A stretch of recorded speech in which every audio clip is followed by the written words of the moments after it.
This is Great Campaigns of the American Civil War. We're playing Thunder on the Mississippi, the full campaign, and it's the situation at the end of turn 5. Look at what's happened during the strategic segment. All Union infantry units are out of supply for this segment, which goes from turn 6 to turn 10. Now, that has various bad effects on recovery, combat. Well, there's loads of things. There's about 4 or 5 different things. I can't remember them all off the top of my head. But I've marked them all and I'm aware of them. So just got to keep that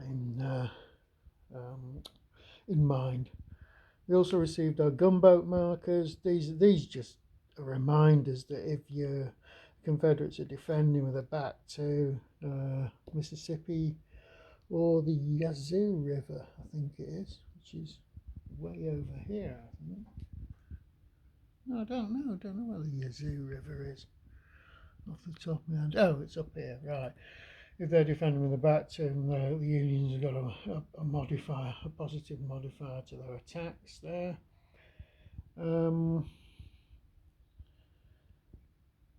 Basically what's happened is the Union are pretty much, well, they're well across the rivers, the Bay aux Pierres and the Bay aux Pierres Minor, and they're into Claiborne County. Now, a lot of these units, not only are they out of supply, they are disorganized. A lot of them are disorganized due to combat, so they're really, this turn they're probably just going to sit there and do very little.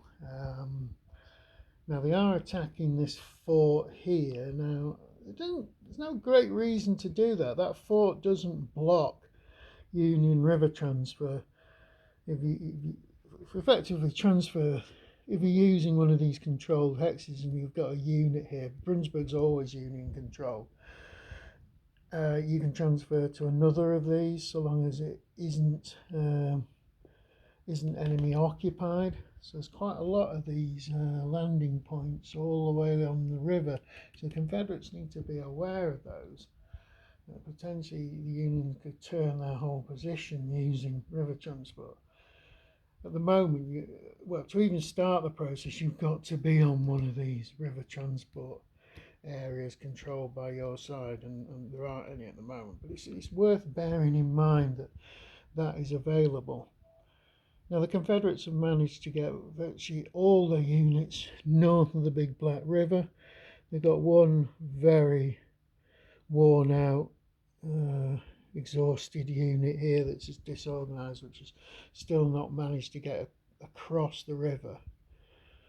But apart from that, the Confederate forces that are in place are largely fully organized, but they consist of brigades level of strength 5. So there's no real big strength units, but if you're putting them all together, they can be quite effective. But one problem the Confederates have had for the last 3 turns now is Confederate command paralysis. That restricts their movement and this stops them from doing like leader activations to make attacks. So even if they were attacking, they'd be in a disadvantageous position. Most Confederate forces now are released, apart from the forts along here. If you see a pink cube, all that does is remind me there is a unit that is capable of activation, which is way out of the normal sphere of activity and might get overlooked otherwise. A reminder about the other cubes. Red cube is the Confederate Army commander. Orange cubes are the sort of like regional commanders. They're not really corps, but that's something that can be reorganized at a later stage. It's not a very effective command structure at this particular moment, certainly not for fighting field battles. Union, the light green ones are the corps commanders, McPherson and McClelland, and dark green is the Union Army commander. So I expect the tempo of the game to slow down quite considerably for a few turns now, while the Union get their forces reorganised, more in a sense of get rid of all these disorders and get the units up to full strength, and then think about how we're going to attack this Union Confederate position. The probable line is just to move up here like they did historically and cut the railway, but we're not entirely sure on that. We did at one point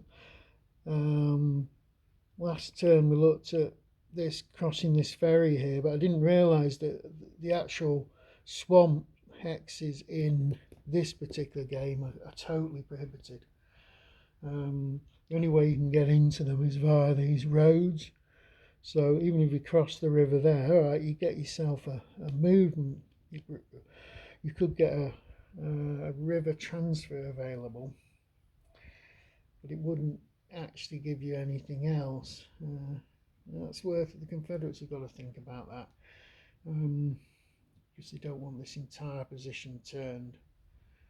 Though I don't think the Union are capable of turning this entire position at this stage. So yeah, I would expect it to calm down a bit, to say the least.